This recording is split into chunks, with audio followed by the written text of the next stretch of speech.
The blood on her sleeve had dried to a rust-brown stain by the time Natalie Sheffield stepped off the train in Boise, Idaho.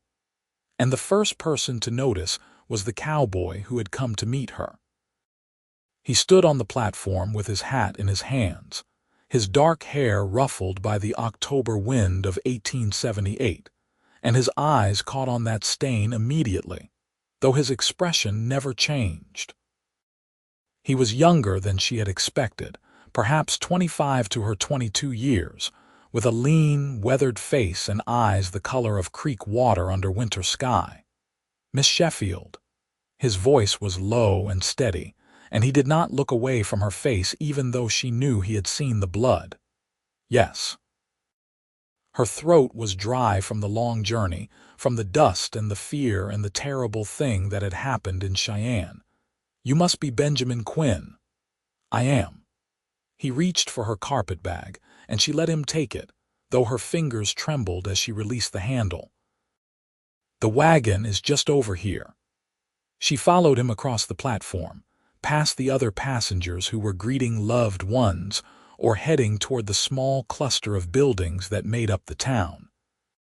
Boise was smaller than she had imagined, nestled in a valley with mountains rising in the distance, their peaks already dusted with early snow.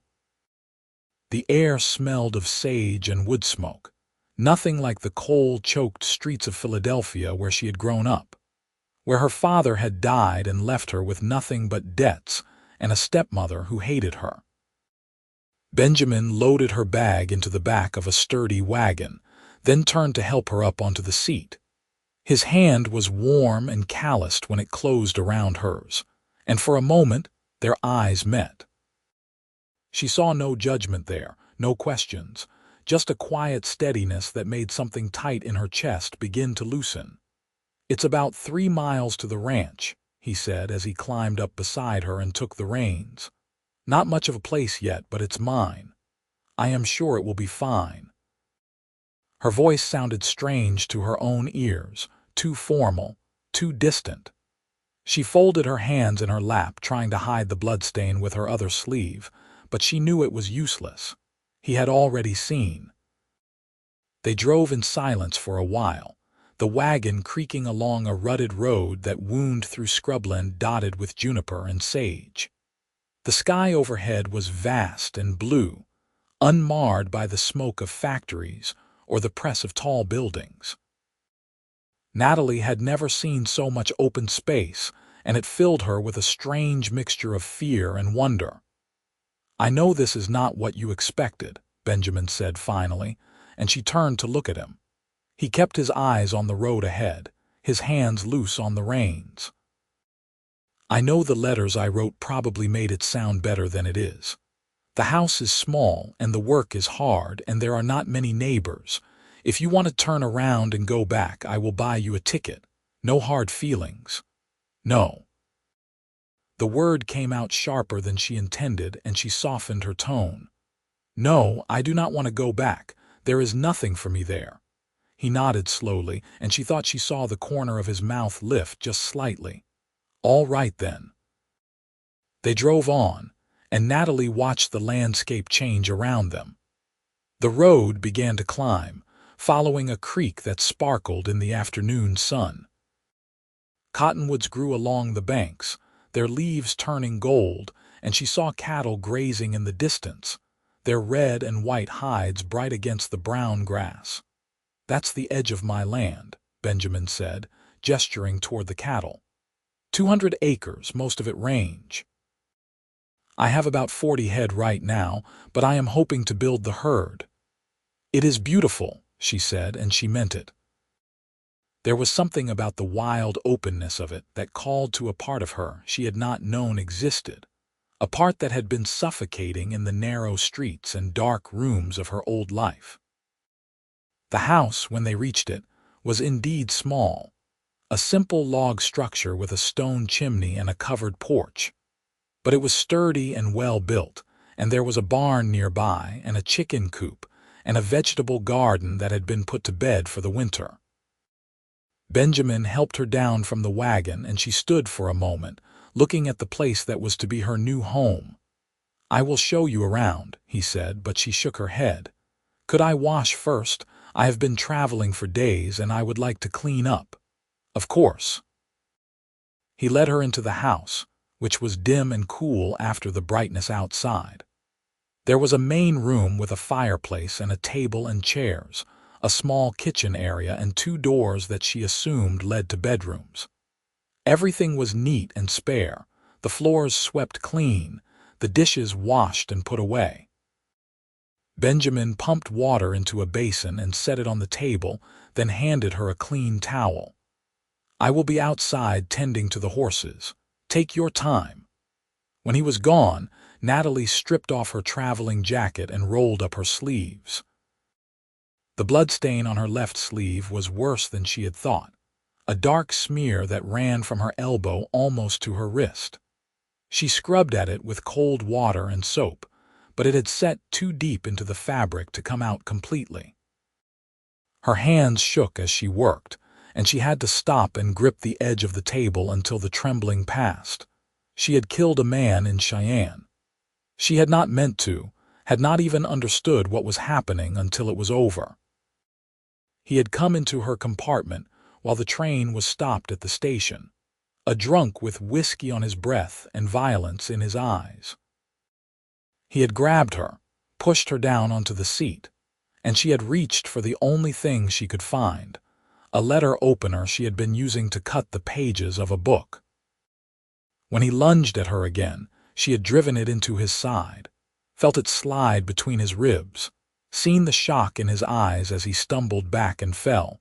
She had pulled the emergency cord and the conductor had come, and the local marshal, and they had all agreed it was self-defense. But there had been blood everywhere, soaking into her dress and her jacket, and even though they had let her go, told her to continue on her journey, she could still feel the weight of what she had done. Benjamin had not asked about the blood. He had not questioned her or demanded explanations. He had simply taken her bag and helped her into the wagon and brought her home, and that simple acceptance made her want to weep. She washed her face and hands, pinned up her dark hair more neatly, and changed into a clean shirtwaist. When she went outside, she found Benjamin in the barn, brushing down one of the horses. He looked up when he heard her footsteps, and his gaze traveled over her face, searching for something. "Better?" he asked. "Yes, thank you." He set down the brush and leaned against the stall door. "We should talk about the arrangement," he said. "I know what the agency told you, but I want to be clear about my expectations." Natalie nodded, clasping her hands in front of her.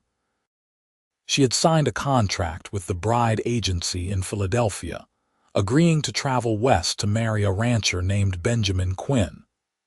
The agency had arranged everything, the train tickets and the paperwork, and had assured her that Mr. Quinn was a respectable man of good character. But she knew that many such arrangements ended badly, with women finding themselves trapped in situations they could not escape. "I am listening," she said. "I need a wife," Benjamin said bluntly. "Someone to help run the household, to cook and keep house, and eventually, if you are willing, to have children. In return, I will provide for you and protect you and treat you with respect. I will not force you into anything you do not want. If you decide after a time that this is not the life for you, I will help you leave." "And the marriage?" she asked. "When did you plan for that to take place?" "I thought we might wait a few weeks, give you time to settle in and decide if you can tolerate me." There was a hint of humor in his voice, and she felt some of the tension ease from her shoulders. "That seems reasonable. There is one more thing." He straightened and took a step toward her. "I do not care what happened to you before you came here. I do not care about the blood on your sleeve or what put it there. Your past is your own, and I will not pry into it. All I ask is that you give me honesty from this day forward." Her throat tightened, and she had to blink back sudden tears. "I can do that. Then we have an agreement." He held out his hand, and after a moment she took it. His grip was firm and warm, and when he smiled at her, really smiled, she saw that his whole face changed, becoming younger and more open. The days that followed fell into a rhythm that was both strange and comforting. Natalie woke before dawn to start the fire and make breakfast, strong coffee and flapjacks or eggs from the chickens that scratched in the yard. Benjamin ate quickly and headed out to work the cattle or mend fences or any of the 100 other tasks that came with running a ranch. She cleaned the house and washed clothes and learned to bake bread in the cast iron stove, which was temperamental and required constant attention. In the evenings, they ate together at the small table, and Benjamin would tell her about his day, pointing out landmarks she could see from the window and explaining the workings of the ranch. She learned that he had bought the land 3 years ago with money saved from working as a hired hand on larger ranches, that he had built the house himself with help from a neighbor, that his parents were dead and he had no siblings. "What about you?" he asked one night as they sat by the fire after supper. "What was your life like in Philadelphia?" She hesitated, turning her coffee cup in her hands. "My father was a clerk in a shipping office. He was a good man, but he was not skilled with money. When he died 2 years ago, he left debts that my stepmother could not pay. She sold everything, and then she decided the solution was to marry me off to a business associate of hers, a man 3 times my age who already had 2 wives buried." "So you ran," Benjamin said quietly. "I saw the advertisement for the bride agency, and I took what little money I had saved and I left." She looked up at him, meeting his eyes across the firelight. "I do not regret it. Not even after seeing this place. It is a hard life out here, Natalie. Winters are brutal and the nearest town is 3 miles away, and there are dangers you cannot imagine." "There are dangers everywhere," she said. "At least here I have a chance to build something of my own." He nodded slowly, and she saw approval in his eyes. "You are stronger than you look." "I have had to be." As the weeks passed, Natalie found herself growing more comfortable, not just with the work and the isolation, but with Benjamin himself. He was a man of few words, but he was kind in small ways that mattered. He brought in firewood without being asked, and he noticed when she was tired and insisted she rest. He carved her a set of wooden spoons to replace the chipped ones in the kitchen, and he fixed the latch on the chicken coop so the hens could not escape. She began to notice things about him too. The way his hair curled slightly at his neck when it needed cutting. The lines that formed at the corners of his eyes when he smiled, which was more often now than when she had first arrived. The quiet competence with which he handled the animals and the land, never hurried, never harsh. One afternoon in early November, she was hanging laundry when she heard the sound of hoofbeats approaching fast. She turned to see Benjamin riding hard toward the house, his face set and serious. He pulled up in front of her and swung down from the saddle. "Get inside and bolt the door," he said. "What is wrong?" "There are men on the property, 3 of them, and they do not look friendly. I need you to stay inside until I deal with this." Fear spiked through her, but she forced herself to stay calm. "Do you know who they are?" "Cattle rustlers, most likely. There have been reports of a gang working this area." He pulled his rifle from the saddle holster and checked that it was loaded. "Go on now. And if anything happens to me, you take the wagon and head for town. Do not stop for anything." She wanted to argue, to insist that she could help, but she saw the determination in his face and knew it would be useless. She ran for the house and bolted the door, then went to the window to watch. The 3 men rode into the yard a few minutes later, and Natalie's heart sank when she saw them. They were rough-looking, with long coats and wide-brimmed hats pulled low over their faces. The leader, a big man with a scarred jaw, reined in his horse and looked around the yard with an assessing eye. "This is private property," Benjamin called out, his rifle held loosely in his hands but ready to raise in an instant. "You need to move on." "We are just passing through, friend," the leader said, but his tone was mocking. "Thought we might water our horses and rest a spell. There is a creek a mile west. You can water there." The man's expression hardened. "That is not very neighborly of you." "I am not feeling neighborly." Benjamin's voice was flat and cold, and Natalie saw the other two men exchange glances. "You have got 5 seconds to turn those horses around." For a moment she thought they were going to draw on him, and her hand went to the knife she kept in her pocket, the one she had started carrying after Cheyenne. But then the leader laughed, a harsh sound that set her teeth on edge. "We will remember this," he said, "and we will be back." They wheeled their horses and rode off, disappearing into the scrubland. Benjamin stood watching until they were out of sight, then lowered his rifle and came to the house. Natalie unbolted the door and let him in, and he set the rifle on the table and ran a hand through his hair. "Are you all right?" she asked. "Yes, but I do not like this. Those men will be back, and next time they will bring more." "What can we do?" He looked at her, and she saw worry in his eyes, worry for her. "I am going to ride into town tomorrow and talk to the marshal. See if he knows anything about this gang. In the meantime, I want you to stay close to the house. Do not go out to the garden or the chicken coop unless I am here." "Benjamin, I am not helpless. I can shoot." "Can you?" He sounded surprised. "My father taught me when I was young." He believed women should know how to defend themselves. She did not mention the letter opener in Cheyenne, the way it had felt when it slid into flesh. That was a different kind of defense, one born of desperation. He studied her for a long moment, then nodded. "All right. I will teach you the rifle, and you can carry the pistol, but you promise me you will be careful." "I promise." The next day Benjamin rode into town, and Natalie spent the hours while he was gone cleaning the rifle and practicing with it in the yard, shooting at tin cans set on fence posts. She was rusty, but the old skills came back quickly, and by the time Benjamin returned in the late afternoon, she was hitting the cans more often than not. He pulled up and watched her for a moment, then gave a low whistle. "You were not exaggerating. I told you."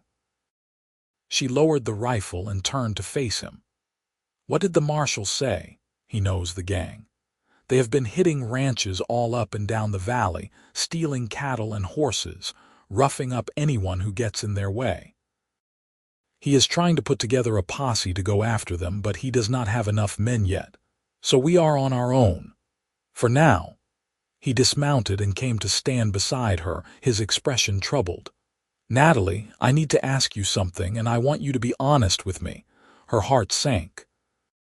"What is it? Are you happy here?" With this life with me, the question caught her off guard, and she had to think about her answer. Was she happy? It was not a word she would have used to describe her life before, filled as it had been with fear and uncertainty, and the constant need to keep moving, to keep ahead of the creditors and her stepmother's schemes. But here, in this small house in the middle of nowhere, with this quiet man who asked nothing of her except honesty and hard work, she had found something close to peace. "Yes," she said softly, "I am happy. Are you?" "More than I have been in a long time." He reached out and tucked a strand of hair behind her ear, his fingers gentle. "I was not sure this would work, bringing a stranger out here and expecting her to build a life with me. But you have exceeded every expectation, Natalie. You are strong and brave, and you do not complain, even when the work is hard. I have nothing to complain about. You have been kind to me, kinder than you had to be. I want to marry you," he said abruptly. "Not because of the contract or because I need help with the ranch, but because I care for you. Because I wake up every morning and the first thing I think about is whether you slept well, and I go to bed every night grateful that you are here. If you do not feel the same, I understand, and we can keep things as they are. But I needed you to know." Her breath caught, and for a moment she could not speak. She had known, on some level, that her feelings for Benjamin had grown beyond simple gratitude or companionship. She looked forward to seeing him at the end of each day, to the quiet conversations by the fire, to the way he smiled at her when he thought she was not looking. But she had not dared to hope that he felt the same. "I care for you too," she said, her voice barely above a whisper. "More than I thought I could care for anyone, and I would be honored to be your wife." His face lit up, and he took her hands in his, holding them carefully as though she were something precious. "Then we will ride into town next week and talk to the minister, if that is all right with you." "It is more than all right." He leaned down and kissed her, gently at first, then with more warmth as she responded. It was her first kiss, and it made her feel as though the world had tilted on its axis. When they finally pulled apart, both of them were breathing hard, and she saw the same wonder in his eyes that she felt in her heart. The days before the wedding passed in a blur of preparation. Natalie sewed herself a new dress from fabric Benjamin bought in town, a simple blue calico that brought out the color of her eyes. She baked a cake and cleaned the house until it shone, and on the morning of the ceremony, she woke with a mixture of nervousness and anticipation that made her hands shake as she pinned up her hair. Benjamin drove them into Boise in the wagon, both of them dressed in their best clothes. The minister married them in the small church at the edge of town, with the church secretary and the storekeeper as witnesses. It was a simple ceremony, no flowers or music, but when Benjamin slipped the plain gold band onto her finger and promised to love and cherish her for the rest of his days, Natalie felt tears slip down her cheeks. Afterward, they had lunch at the hotel dining room, a rare extravagance that made Natalie feel like a queen. Benjamin kept glancing at her across the table, a small smile playing at his lips, and she found herself smiling back, giddy with happiness. They drove home in the late afternoon, the sun slanting golden across the valley. When they reached the ranch, Benjamin helped her down from the wagon and then, to her surprise, swept her up in his arms and carried her across the threshold. "What are you doing?" She laughed, clinging to his shoulders. "It is tradition," he said, his eyes warm. "A man carries his bride into their home." He set her down gently in the middle of the room, and for a moment they just stood there looking at each other. Then he cupped her face in his hands and kissed her, long and deep, and she felt the last of her fears and doubts melt away. That night, he was gentle with her, patient and tender as he taught her the mysteries of married love. Afterward, she lay in his arms, her head on his chest, listening to the steady beat of his heart, and thought that she had never felt so safe, so cherished. "I love you," she whispered into the darkness. "I love you too," he murmured, pressing a kiss to the top of her head. "Sleep now, wife. Tomorrow we begin our life together." The winter that followed was harsh, just as Benjamin had warned. Snow came early and stayed late, drifting against the sides of the house and covering the valley in a blanket of white. There were days when Benjamin could not get out to check on the cattle, when they had to huddle by the fire and wait for the storm to pass. But there was a coziness to those long winter evenings, a sense of being shut away from the world with only each other for company. Natalie learned to knit, making scarves and socks from wool she had spun herself. Benjamin taught her to play chess, and they spent hours bent over the board, plotting strategies and laughing when one of them made a particularly foolish move. They talked about everything and nothing, sharing stories from their pasts, making plans for the future. In February, the cattle rustlers returned. Natalie was in the kitchen making bread when she heard the gunshots, sharp cracks that echoed across the valley. She dropped the dough and ran for the rifle, her heart pounding. Through the window, she could see riders on the ridge above the house, driving a group of cattle before them. She grabbed the rifle and ran outside, not bothering with a coat even though the air was frigid. Benjamin was already on his horse, riding hard toward the rustlers, his rifle in his hand. She raised her own rifle and fired at the nearest rider, more to scare him than anything else. But to her surprise, she saw him jerk in the saddle and then tumble to the ground. The other rustlers wheeled their horses and fired back, and Natalie dove behind the water trough as bullets whined overhead. She could hear Benjamin shouting, could see him trading shots with the men on the ridge. One of them went down and then another, and the rest broke and ran, leaving their fallen comrades behind. Benjamin rode back to the house, his face grim. "Are you hurt? No, are you?" "No." He dismounted and pulled her into his arms, holding her tight. "That was foolish of you coming out here. You could have been killed, so could you?" She pulled back to look at him, anger flaring. "You think I am going to sit inside and do nothing while someone tries to steal from us? I am your wife, Benjamin, your partner. Where you go, I go." He stared at her for a long moment, and then, to her surprise, he laughed. "God help me, I married a wildcat." "You married a woman who knows how to fight," she corrected, "and who will not let anyone take what is ours."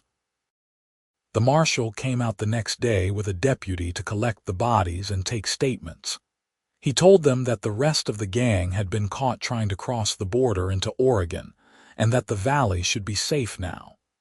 Natalie was relieved, but she also felt a grim satisfaction. She had defended her home, had stood beside her husband and held her ground. She was no longer the frightened girl who had fled Philadelphia, running from debts and an unwanted marriage. She was Natalie Quinn, rancher's wife, and she had found her place in the world. Spring came late that year, but when it finally arrived, it transformed the valley into a sea of green dotted with wildflowers. Natalie planted a garden, setting out seeds for beans and squash and tomatoes, working the soil until her hands were blistered and her back ached. Benjamin brought home a milk cow, a gentle creature he had bought from a neighbor, and Natalie learned to milk her and make butter and cheese. In May, she realized she was pregnant. She had suspected for a few weeks, had noticed the changes in her body, the tenderness in her breasts, the way certain smells made her nauseous. But she waited to be sure before she told Benjamin, choosing a quiet evening when they were sitting on the porch watching the sun set over the mountains. "I have something to tell you," she said, and he turned to look at her, his expression curious. "What is it?" "I am going to have a baby." She watched his face, waiting for his reaction. For a moment he just stared at her, and then a huge grin spread across his face. He let out a whoop and picked her up, spinning her around until she was dizzy and laughing. "Put me down, you fool. You will hurt the baby." He set her down carefully, his hands going to her still flat stomach. "A baby," he said wonderingly. "We are going to have a baby. Are you pleased?" "Pleased? Natalie, I am thrilled, I am terrified, I am everything all at once." He kissed her hard and fierce. Thank you for giving me this." The months that followed were a blur of preparation. Benjamin built a cradle from smooth pine wood, carving it with intricate designs of leaves and flowers. Natalie sewed tiny gowns and blankets, her fingers moving steadily even as her belly grew round and heavy. Neighbors they had rarely seen came to visit, bringing gifts and advice, and Natalie realized that they had become part of a community, that they were no longer alone. In December, when the snow was falling thick and fast, Natalie went into labor. Benjamin rode through the storm to fetch the midwife, a sturdy woman named Mrs. Callahan, who had delivered half the babies in the valley. The labor was long and hard, and there were moments when Natalie thought she could not bear another minute of it. But Benjamin stayed by her side, holding her hand, whispering encouragement, and when the baby finally came, a red-faced, squalling boy, she thought her heart would burst with love. "He is perfect," Benjamin said, his voice choked with emotion as he held his son for the first time. "Absolutely perfect." They named him Thomas, after Natalie's father, and he was a happy, healthy baby who rarely cried and seemed to find wonder in everything around him. Natalie spent hours watching him, marveling at his tiny fingers and toes, the way he would grip her finger with surprising strength. Benjamin was a devoted father, walking the floor with Thomas when he was fussy, singing him to sleep with old cowboy songs. The ranch prospered over the next few years. Benjamin expanded the herd, buying more cattle and hiring a young man named Jack to help with the work. They built a new barn and added a room onto the house, giving them more space as their family grew. In the spring of 1881, Natalie gave birth to a daughter they named Sarah, a quieter baby than Thomas had been, with her mother's dark hair and her father's gray eyes. Life fell into a comfortable rhythm, the days filled with work and laughter and the small joys of family life. Natalie taught Thomas his letters, and he would sit at the kitchen table, laboriously copying them onto a slate while Sarah played at his feet. Benjamin taught the boy to ride, putting him on a gentle old mare and leading her around the yard while Thomas whooped with excitement. On quiet evenings, when the children were asleep and the chores were done, Natalie and Benjamin would sit on the porch and watch the stars come out. They would talk about the future, about the ranch and the children, and all the dreams they still hoped to achieve.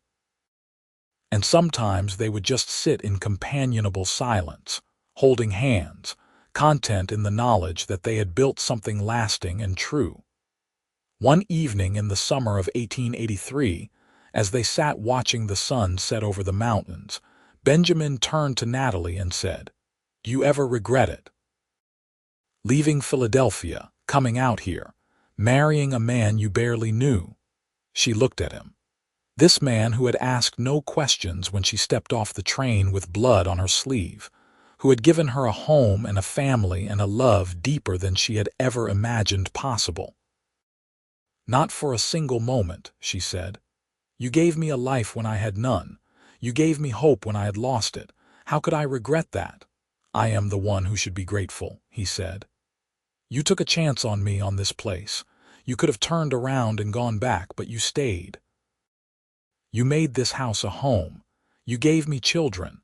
You stood beside me through rustlers and blizzards and all the hardships of this life, and you never complained. We built this together," she said. "Everything we have, we made with our own hands. That is worth more than all the gold in California."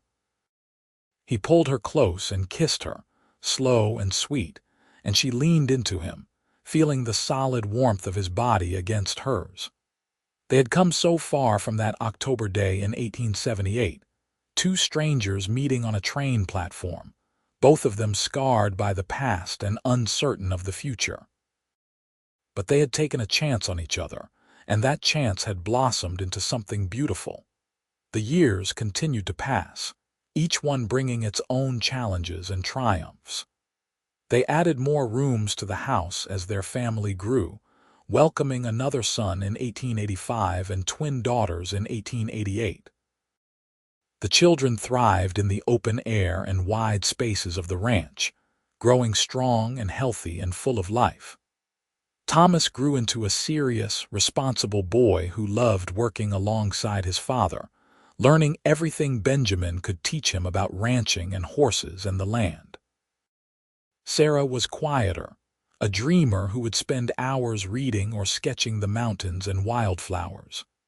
The younger children, Robert and the twins Emma and Grace, were still small, filling the house with noise and laughter.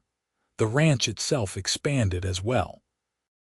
Benjamin bought more land from a neighbor who was moving back east, nearly doubling the size of their holdings. The herd grew to over 200 head, and they hired more hands to help with the work.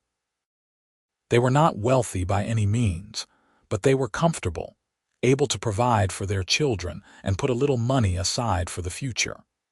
In the spring of 1890, when Natalie was 34 and Benjamin was 37, they received a letter that shook the foundations of their peaceful life. It came from a lawyer in Philadelphia, informing Natalie that her stepmother had died and left her a small inheritance, along with a trunk of personal belongings that had belonged to her father. Natalie stared at the letter for a long time, her emotions in turmoil. She had not thought about her stepmother in years, had put that whole part of her life firmly behind her. But now it came rushing back, the fear and the desperation and the terrible sense of being trapped. "Are you all right?" Benjamin asked, reading the letter over her shoulder. "I do not know," she said honestly. "Part of me feels nothing. She was cruel to me and I do not mourn her, but another part feels strange, like a door I thought was closed has suddenly opened again." "You want to go back to settle the estate?" She shook her head. "No, that life is over. I want nothing from it." "Then write to the lawyer and tell him to sell whatever there is and send the money, or donate it to a charity, whatever you want." In the end, she asked that the trunk be sent to Idaho, curious despite herself about what her father might have left behind. It arrived 6 weeks later, a battered old steamer trunk covered in travel stickers. Benjamin carried it into the house and set it in the bedroom, and that evening, after the children were in bed, Natalie opened it. Inside were her father's belongings, carefully packed and preserved. His watch, which she remembered him winding every morning. A pipe he had smoked in the evenings. Books he had loved, their pages worn from repeated reading. And at the bottom, wrapped in tissue paper, a stack of letters he had written to her mother, who had died when Natalie was just a baby. She read them with tears streaming down her face, Benjamin sitting beside her with his arm around her shoulders. Her father's love for her mother shone through every word, a deep and abiding devotion that had survived even death.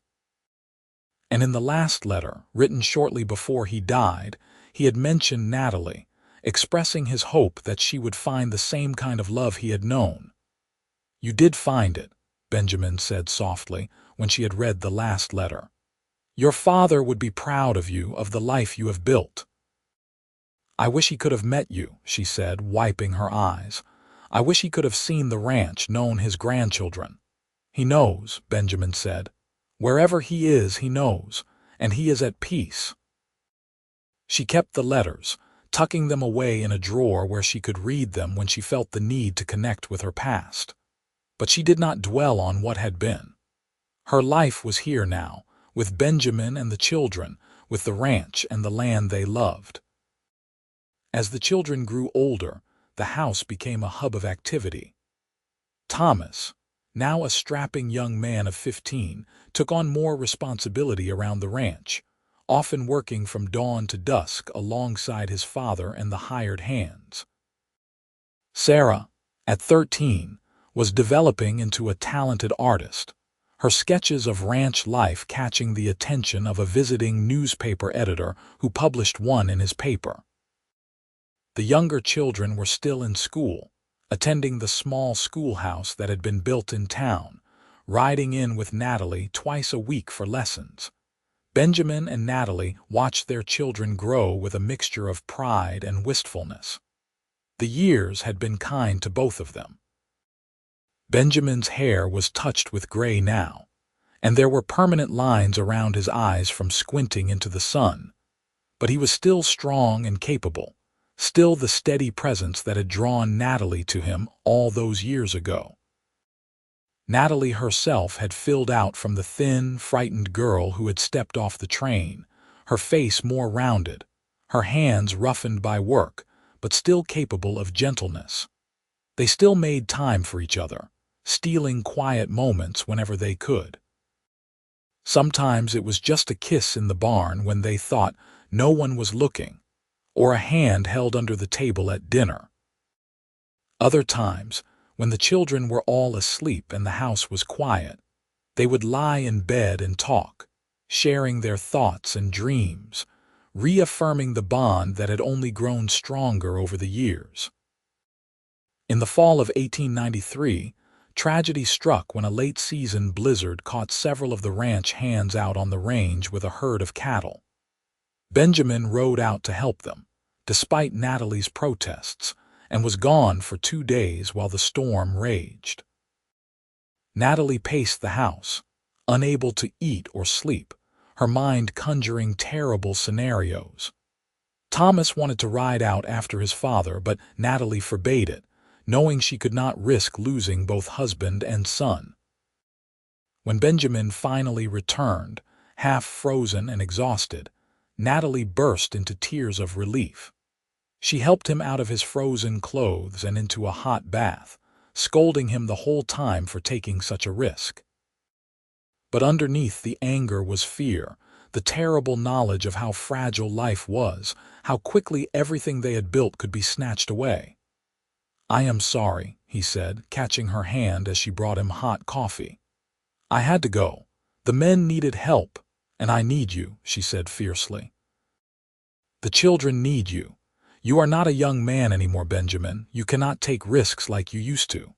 I know." He pulled her down to sit beside the tub, uncaring of the water that sloshed onto the floor. "But this ranch, this life, it is all I know how to give you. I have to protect it."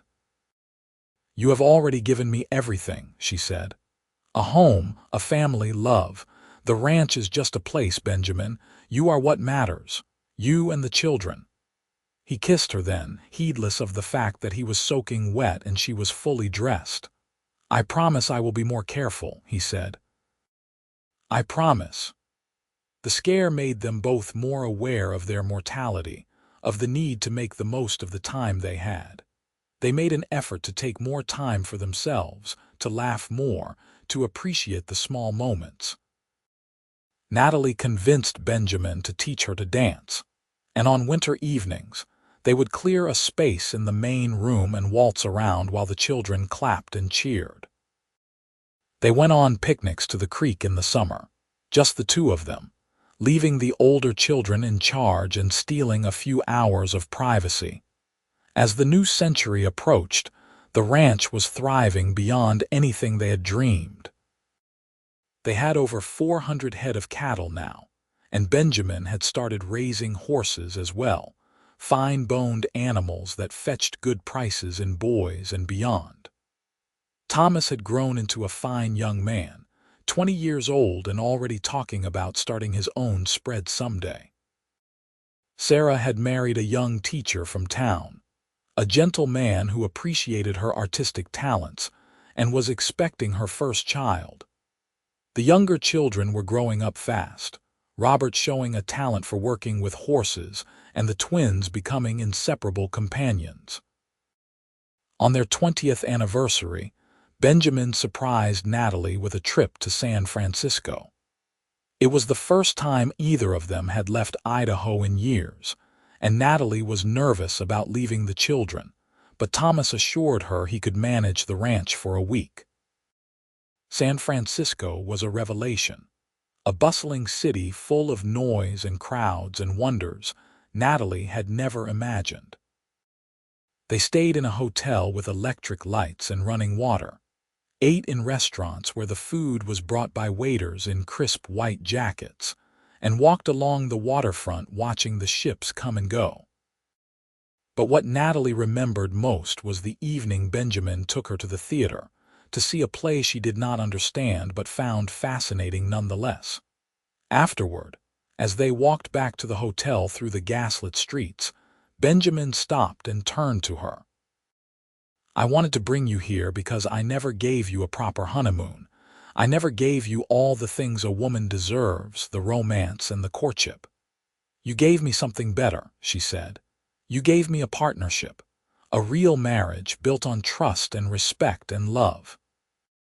Still, I wanted you to have this, to know that I appreciate everything you have done, everything you are." She kissed him there on the street, not caring who saw. "I would not trade our life for anything," she said, "not for all the theaters and hotels in the world." When they returned to the ranch, it was with a renewed sense of gratitude for the life they had built. The children welcomed them home with hugs and stories of everything that had happened while they were gone, and Natalie felt her heart swell with love for this family, this life. The years continued to roll by, each one bringing changes. Sarah's daughter was born, a beautiful baby they named Natalie in honor of her grandmother. Robert left to work on a horse ranch in Montana, promising to return in a few years with enough money to buy his own land. The twins grew into young women, both of them beautiful and spirited, drawing the attention of every young man in the valley. Benjamin's hair turned completely gray, and he moved a little slower than he used to, but his spirit remained undimmed. He still rode out with the hands every morning, still worked from dawn to dusk when necessary. Natalie's hair had silver streaks as well, and her hands were gnarled from years of hard work, but her eyes were still bright, her smile still quick. They had built a life together, these two people who had started as strangers. They had weathered storms and droughts, rustlers and blizzards, the everyday challenges of raising a family and running a ranch. And through it all, they had held fast to each other, their love growing deeper and stronger with each passing year. In the spring of 1905, on a warm afternoon when the wildflowers were blooming across the valley, Benjamin and Natalie sat on the porch watching their grandchildren play in the yard. Thomas and his wife had brought their 3 children for a visit, and Sarah's 2 daughters were there as well, all of them running and laughing in the golden sunlight. "We did well, did we not?" Benjamin said, reaching for Natalie's hand. "We did," she agreed. "Better than I ever dreamed possible. Do you remember the day you stepped off that train? You looked so lost, so frightened, and that blood on your sleeve." It was the first time he had mentioned it in all the years they had been married, and Natalie turned to look at him in surprise. "You said you would never ask about that." "And I never did, but I always wondered." She was quiet for a moment, deciding how much to tell him, but they had built their marriage on honesty, and after all these years he deserved to know. "There was a man on the train. He attacked me and I defended myself. I killed him."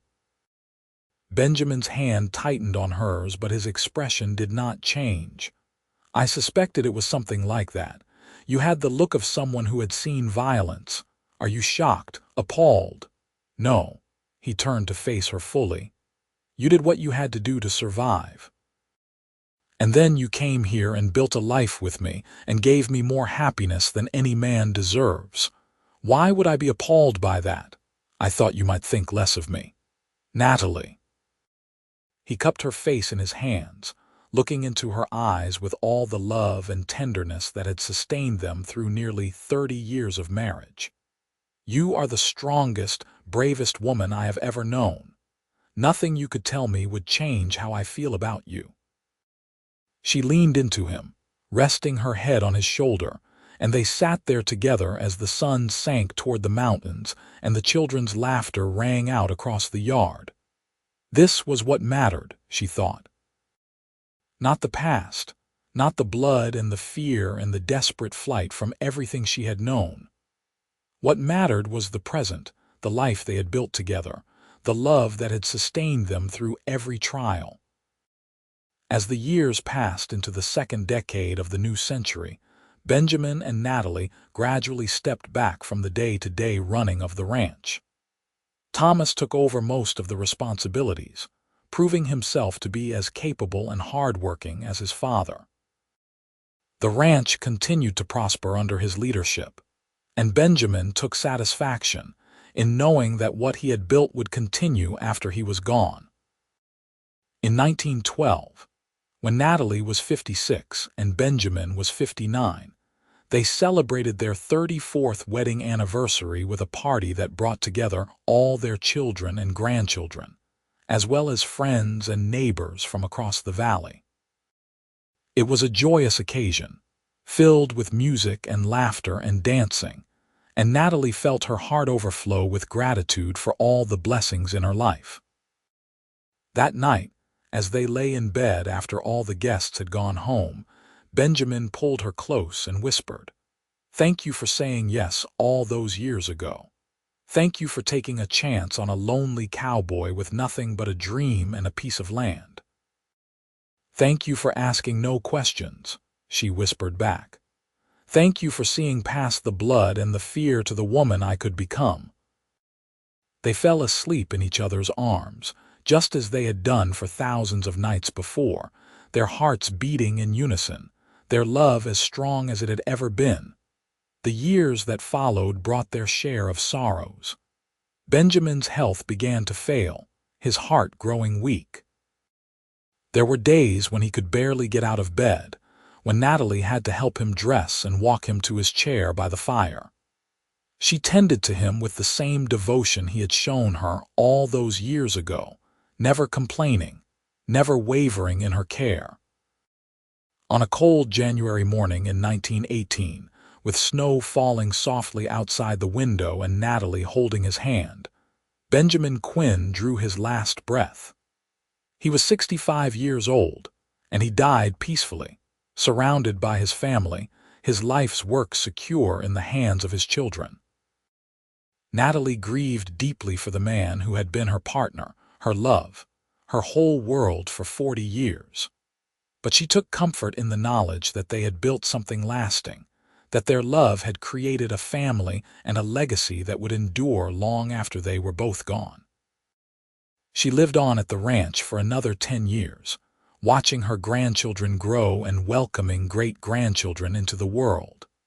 She told them stories about their grandfather, about the early days of the ranch, about the blood on her sleeve and the cowboy who had asked no questions.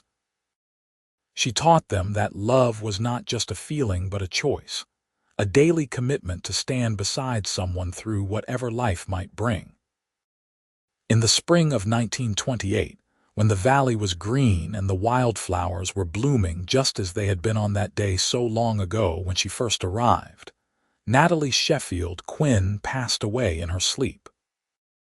She was 72 years old, and she died with a smile on her face, dreaming perhaps of the gray-eyed cowboy who had given her a home, a family, and a love that had lasted a lifetime. They buried her beside Benjamin on a hill overlooking the ranch, beneath a sky so blue and vast it seemed to go on forever. Their children and grandchildren and great-grandchildren stood together and remembered two people who had started as strangers and become the foundation of a family. Two people who had proven that love, real love, could overcome any obstacle and endure through any trial. The ranch continued to thrive for generations, passed down from parent to child, each one adding their own chapter to the story. But they never forgot the two people who had started it all, the mail-order bride who had stepped off the train with blood on her sleeve, and the cowboy who had asked no questions, who had simply offered his hand and his heart and built a life that neither of them could have imagined in those first uncertain days. Their love story became a legend in the valley, told and retold around dinner tables and campfires, a reminder that sometimes the greatest loves begin with a simple act of faith, a willingness to look past the surface and see the person underneath. And that sometimes the best question you can ask is no question at all, but simply an open heart and a willingness to build something beautiful together, one day at a time. The land itself seemed to remember them, the valley they had loved and worked and raised their family in. On quiet evenings, when the sun set over the mountains and the breeze whispered through the cottonwoods along the creek, you could almost hear the echo of their voices, laughing together, planning their future, speaking words of love that had endured beyond death itself. The house they had built with their own hands stood for many years, expanded and modernized by each generation, but still recognizably the same structure that Benjamin had raised in the early days of the ranch. In the bedroom where they had shared so many nights, where their children had been born and where they had both eventually died, there was a sense of peace, of lives well lived and love well spent. Their great-great-grandchildren, growing up in a world Benjamin and Natalie could never have imagined, with automobiles and airplanes and electric lights in every room, still felt connected to those two pioneering souls. They knew the story by heart, had heard it so many times it felt like their own memories rather than tales passed down through the generations. And on special occasions, when the whole family gathered at the ranch for reunions and celebrations, someone would always propose a toast to Benjamin and Natalie, to the cowboy and the mail-order bride who had taken a chance on each other and built a legacy that would last forever.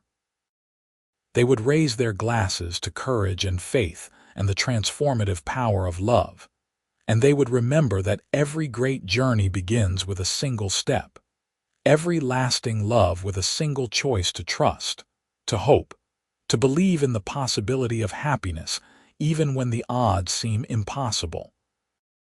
The story of Benjamin Quinn and Natalie Sheffield remained alive not just in the memories of their descendants, but in the very soul of the valley itself, a testament to the enduring truth that love, real and true and tested by time, can overcome any obstacle, heal any wound, and create beauty from even the most unpromising beginnings.